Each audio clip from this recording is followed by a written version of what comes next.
എല്ലാം ഭായിയുടെ അനുഗ്രഹം അല്ലേ മുജി? നീ ആ ഭായി ഒന്ന് കയറി കണ്ട് കല്യാണം വിളിച്ചേരെ. കാലിയാക്ക നിങ്ങൾ നാട് വെറുതെ കുട്ടിച്ചോറാക്കല്ലേ. ഉള്ള നേരം കൊണ്ട് ആ ഭായനെ വണ്ടി കയറ്റി വിടാൻ നോക്ക്. നീ എന്താടാ ഈ പറയണേ?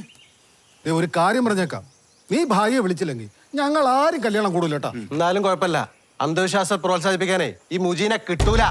മുജി, അങ്ങയുടെ ശാപം കിട്ടിയ ഈ കല്യാണം വരെ മുടങ്ങും, പറഞ്ഞേക്കാം. ആയിക്കോട്ടെ, നിങ്ങൾക്കും ഭായിക്കും പറ്റുമെങ്കിൽ എന്റെ ഫാത്തിന്റെ കെട്ടൊന്ന് മുടക്ക്, ഞാൻ വിശ്വസിക്കാം. പറഞ്ഞത് കറക്റ്റ്. ഫാത്തിയുടെ കെട്ട് മുടങ്ങിയ ഞങ്ങൾ വിശ്വസിക്കാൻ പായില്ല. ഒന്ന് മുടക്കി കാണിക്കും. എന്നാ കാണാം. കാണാം. അങ്ങനെ അങ്ങ് പോവല്ലേ. കെട്ട് മുടങ്ങിയില്ലെങ്കിൽ ഭായിനെ ബംഗാളിലേക്ക് കയറ്റി വിടുവോ? അത് ഞങ്ങൾക്ക് മംഗളോട് കൂടിയാലേ. ഉറപ്പിച്ചു വരാൻ നിങ്ങൾക്കും ഭായനെ അങ്ങ് വിശ്വാസമല്ല അല്ലേ? കയറ്റി വിട്ടിരിക്കും. അങ്ങനെ സംഭവിച്ച അത് ഈ പെരുമാനിയുടെ തീരാ നഷ്ടം. ആയിക്കോട്ടെ. മുടങ്ങൂലല്ലോ, എല്ലാം ഓക്കെ അല്ലേ? സ്വർണം, ഉടുപ്പുകള്, നാസർ. പ്രസിഡന്റ്, മറ്റന്നാളാ കല്യാണം. 2 വീട്ടിലൊരുക്കങ്ങൾ കഴിഞ്ഞ് ഇനി എന്ത് പ്രശ്ന? അല്ല, ഭായ് കല്യാണം മുടക്കൂലേ? ഭായി കല്യാണം മുടക്കിയില്ലെങ്കിൽ എന്ത് വില കൊടുത്തും നമ്മൾ ഈ കല്യാണം മുടക്കും. അത് നമ്മുടെ നിലനിൽപ്പിന്റെ പ്രശ്നമാണ്. ഇതിപ്പോ പെരുമാനയുടെ മൊത്തം പ്രശ്നമാണ്. എന്ത് വില കൊടുത്തു നമുക്ക് ഈ കല്യാണം നടത്തണം. നിങ്ങൾ പേടിക്കണ്ട, എന്റെ ഫാത്തിന്റെ കല്യാണം പെരുമാനി തങ്ങൾ ഏറ്റെടുത്തോളൂ. പെരുമാനിക്ക് ആപത്ത് വരുന്ന ഒന്നും തങ്ങൾ ചെയ്യൂല.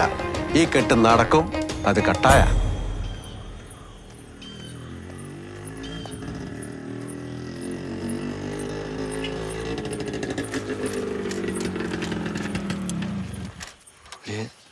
ആ തട്ടൻ അത് ഉണ്ടാക്കി തരില്ലെന്ന്. ഇപ്പൊ എന്താ ചെയ്യാ? മുടക്കുന്നേ. എത്ര മുടക്കിയാൽ അയാൾ ഉണ്ടാക്കില്ലാന്ന്? എടാ, കല്യാണം മുടക്കാന് ഇത് എത്ര തവണ ഞാൻ പറയണ അഭി? എനിക്കൊരു സൂപ്പർ ഐഡിയ ഉണ്ട്. നീ ഇന്ന് രാത്രി എൻ്റെ വീട്ടിലേക്ക് വാ, ഞാൻ ജനാല തുറന്നു വെക്കാം. ഇത് ടിൻഡു നാസക്കനെ വിളിച്ച് പറയട്ടെ. ഇതറിഞ്ഞ അങ്ങനെ എന്നെ കിട്ടൂല, എനിക്ക് ഉറപ്പാ. എന്നിട്ട് ഞാൻ എങ്ങോട്ട് പോകും? വീണ്ടും മാമന്റെ വയലേക്കാ? എടാ അഭി, നീ എൻ്റെ അവസ്ഥ ഒന്ന് മനസ്സിലാക്ക്. ഒരു പ്രാന്തിനെ കെട്ടിട്ട് എൻ്റെ ജീവിതം കുട്ടിച്ചോറാക്കണം എന്നാണോ നീ പറഞ്ഞു വരുന്നേ?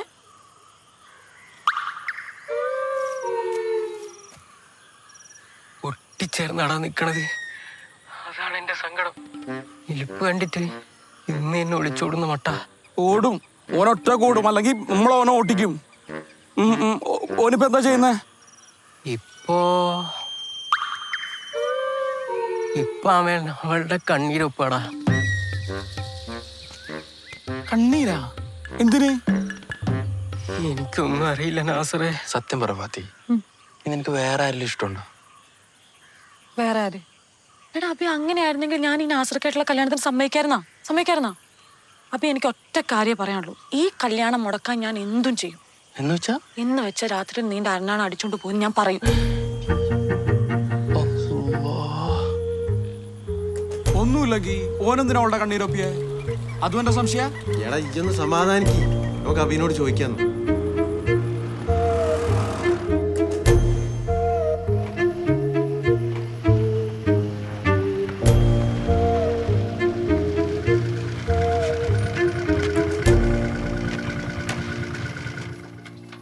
കല്യാണം വിളിക്കാൻ വന്നതാ. അബീനോട് പറഞ്ഞു ഏൽപ്പിച്ചീന്. എന്നാലും ഒന്ന് നേരിട്ടൊന്ന് വിളിക്കാന്ന് വിചാരിച്ചു. ഓ, അത് കുഴപ്പമില്ലായിരുന്നു. അബി എപ്പോഴും പറയും ഫാത്തിമാനെ പറ്റി. എന്താ പറയല്?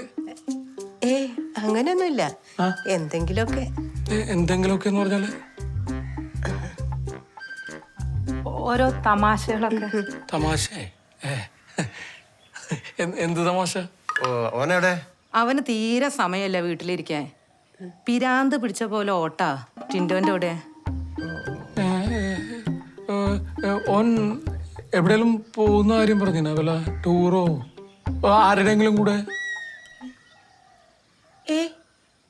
ഇല്ല. ഞങ്ങള് എന്നാ അവിടെ ഇറങ്ങട്ടെ. ശരിക്കൊന്ന് ഓർത്ത് നോക്കിയേ. നാസറേ, വാ. ഇപ്പൊ ഓർമ്മ വന്നോ? ഇല്ല. ഇല്ലേ? പറഞ്ഞിട്ടുണ്ട്. അബി, ഇന്ന് വന്നേ. ഈ ഫാത്തിമ തമ്മിൽ എന്തേലും ഉണ്ടോ? ഫാത്തിമാനായിട്ട് എന്ത്? ഒന്നുമില്ല. ഉറപ്പല്ലേ? എന്നാ വിശ്വസിച്ചോട്ടെ. ആയിക്കാ, സത്യമായിട്ടൊന്നുമില്ല. ഒന്നുമില്ലാന്ന് പറഞ്ഞില്ലേ? വെറുതെ പായ കൊണ്ട് പറഞ്ഞിട്ട് കാര്യം ഓനെന്തിനാ കണ്ണീരൊപ്പിയേ? പറ, ഓനെന്തിനാ കണ്ണീരൊപ്പിയേ? മാറിക്ക്, അങ്ങോട്ട് മാറിക്ക് നാസറേ.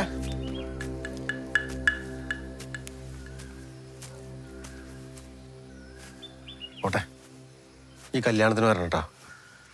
ആയിക്കോട്ടെ. വലിയ കാര്യാക്കണ്ട, പെട്ടെന്നുള്ള. എനിക്കൊരു കുഴപ്പമില്ല. ഞാൻ എന്തെങ്കിലും പറഞ്ഞാൽ നിങ്ങൾ വിചാരിക്കും എനിക്കെന്തോ. വേണ്ട, പറഞ്ഞിട്ട് കാര്യമില്ല. അഞ്ചി പാത്തൂൻ്റെ ഒന്നിച്ചങ്ങ് നടത്തിയാലോ? പ്രത്യേക വെളിയും വേണ്ട, ഫുഡും വേണ്ട. ആദ്യം ഫാത്തിന്ന് നടക്കട്ടെ. ഒരു കണക്കിനെല്ലാം ബായി കാരണം. ഉവ്വ, ബായ്. നിങ്ങൾ കണ്ടോ, ഫാത്തിന്റെ കല്യാണം നടക്കുന്നതോടെ ആദ്യം ബായിനെ നാട് കടത്തും. അതോടെ ബായിക്കാരുടെ കച്ചവടം പൊട്ടും. മുജി, നീ വേണ്ടാത്ത പ്രശ്നത്തിന് പോണ്ടേ. എനിക്ക് നല്ല പേടിയുണ്ട് ഈ കല്യാണം മുടങ്ങുമെന്ന്. നീ എന്താടെ ഇതുവരെ ഇറച്ചി ഏൽപ്പിക്കാതിരുന്നത്? മറന്ന് അല്ലേ? പേടിക്കണ്ട, ആട് റെഡി.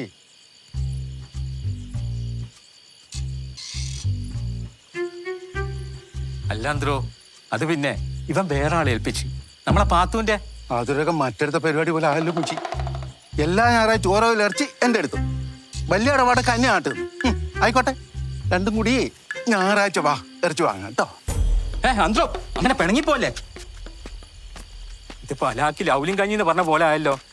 എടാ മുജേ, നീ 2 ദിവസമല്ലേ ആ ഇസ്മായിൽ ഖാനെ വിളിച്ചാണ്ട് ഒഴിവാക്കിയാലോ? ഞാൻ എങ്ങനെ വിളിച്ചു പറയാനാ? എനിക്കൊരു ആ നമ്പർ കൊണ്ട് എടുക്ക്, ഞാൻ വിളിക്കാം. എൻ്റെ നമ്പറില്ല. നമുക്കൊരു കാര്യം ചെയ്യും, ഫോണയക്ക് പാത്തുത്താൻ്റെ വീട്ടിൽ കയറിയിട്ടേ നമ്പർ മേടിച്ച് വിളിക്കും. ഞാൻ ഇസ്മായിലിന്റെ വായിലുള്ള അച്ചടി ഭാഷ മുഴുവൻ ഞാൻ കേൾക്കണല്ലോ. എന്റെ തങ്ങളെ. എന്നാ അന്ത്രോ, ഒരു 120 കിലോ ആണ്ട് റെഡിയാക്ക്. നല്ല കിളുന്താട് ഏറ്റില്ലേ?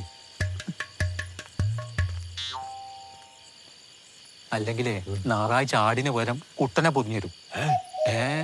ഇക്കാക്ക, എനിക്കൊരു കാര്യം പറയാനുണ്ട്. ആ പറ. മുക്രി, നിങ്ങളുടെ കഥ പറഞ്ഞു കഴിഞ്ഞാ? ഞാൻ ഇറങ്ങാം മുജേ. ഇക്കാക്ക, നാസർക്ക് ഒരു സൈക്കോയാണ്. എപ്പോഴും സംശയ. അഭയായിട്ട് ചേർത്ത് പറിച്ചില്ല. മുറിയിൽ വരച്ച മാനിനൊക്കെ മായച്ചു കളഞ്ഞ്. അല്ല, പെൺമാൻ ഞാനും ആൺമാൻ അഭിയാണെന്ന് അപ്പൊ പറഞ്ഞു നടക്കണേ. ഈ എന്തൊക്കെ പറയണേ ഫാത്തിയെ? ഞാൻ ഇന്നലെ അബീനെ കണ്ടീന്, നാസറോട് സംസാരിക്കുകയും ചെയ്ത്. ഓനെ പിരിയേറ്റുന്നതേ ആ ഉമേറ. ഓനെ ശരിയായിക്കോളാം, ആ കല്യാണം കഴിയട്ടെ. ഇക്കാക്ക, എനിക്ക് റംലുത്താന്റെ ഗതി വരും, അതുകൊണ്ടാ ഞാൻ പറയണേ. കരീം ഖാനെ പോലെയാ നാസർ. നമുക്ക് അബീനോട് എന്തേലും ഉണ്ടോ? ഇക്കാക്ക, ഞാൻ അബിയുടെ കാര്യമല്ല ഇവിടെ പറയണേ. ഞാൻ നാസർക്കന്റെ പ്രശ്നമാണ് പറയണേ. എന്താ മുജേ, എന്താ പ്രശ്നം? ഓളുടെ ഓരോ തോന്നലുകൾ. എന്താണേ പറയടോ. ഒന്നുമില്ല, നാളെ പള്ളിയിൽ നിന്ന് കാണാം.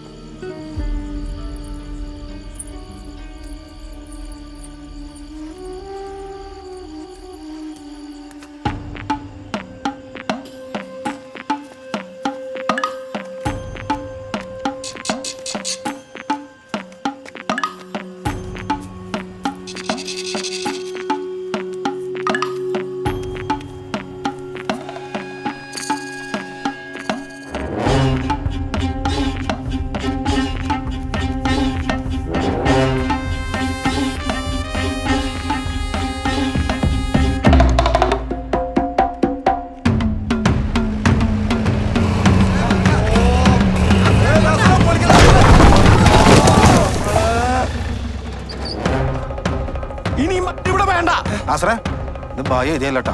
ബായിക്ക് മലയാളം എഴുതാൻ അറിയില്ല എന്ന് നിനക്കറിയാലോ. ബായും കോയൊന്നും അല്ല, ഇതാരാ ചെയ്തെന്ന് നാസറിനറിയാം. നാസറേ, ആരെഴുതിയാലും ഫാത്തിമക്ക് ആരോടാ പ്രേമുണ്ടെന്ന് അറിയണ്ടേ? കാക്കിന്റെ മാന്തൽ പോലെ JCBന്റെ മാന്തലേ. എന്തേ മാന്തണോ? എല്ലാരും കേൾക്കാൻ വേണ്ടിട്ടാ പറയുന്നത്. ഇനി ഇവിടെ ഭൂകമ്പം ഉണ്ടായാലും ഈ നാസർ ഫാത്തിമനെ കെട്ടും. അത് കെട്ടായോ? ഇതെവിടെയായിരുന്നു? എന്നോടൊന്നും പറയിപ്പിക്കണ്ട. നീ ഇതെന്ത് പോക്കിത്തടാ കാണിച്ചേ? ആ നാസർ വിചാരിക്കൂല ഞാനാന്ന്. എന്നെ തല്ലിട്ട് അങ്ങനെ സമാധാനമായിട്ട് കെട്ടണ്ട. ഞാൻ ഇതൊക്കെ പുകിലാണോ ഇനി ഉണ്ടാവുക? ഏത് നേരത്താണോ ഈ നാട്ടിൽ കാലുകുത്താൻ തോന്നി? എനിക്ക് പേടിയാവളയാ. അവളെങ്ങാനും അരഞ്ഞാണ കേസ് വീട്ടിൽ പോയി പറഞ്ഞാണ്ടല്ലോ, തീർന്ന്. എന്ത് ചെയ്യൂ നീ? നമുക്കൊന്ന് ഭയനാണ്ടല്ലോ.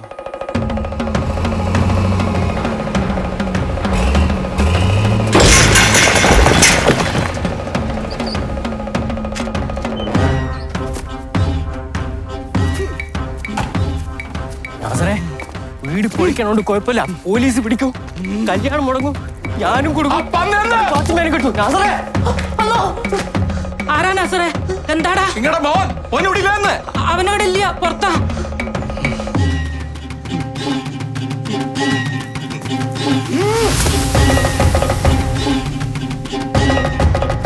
ആ പന്നീനോട് പോയി പറഞ്ഞോളെ, ഓൻ എവിടെ പോയി ഒളിച്ചു കഴിഞ്ഞാലും നാസർ ഓനെ കണ്ടുപിടിച്ച് പെട്ട് തുണ്ടാക്കുന്നു. ഓന് പല പ്രാവശ്യം ഞാൻ താക്കീത് കൊടുത്താണ്. ഓനെ എന്റെ പെണ്ണിന്റെ പുറകെ, ഏത് നാസറിന്റെ പെണ്ണിന്റെ പുറകെ ഓനെ വെട്ടി മുറിച്ച് മണ്ണ് ഫില്ല് ചെയ്യുന്നിടത്തോണ്ട് പൂഴ്ത്തും. പെരുമാന് തങ്ങളൂടെ അറിയൂല.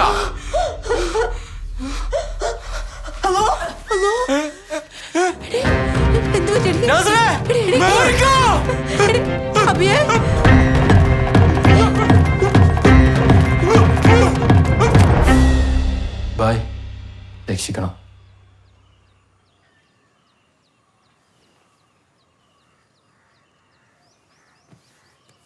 ബായ്.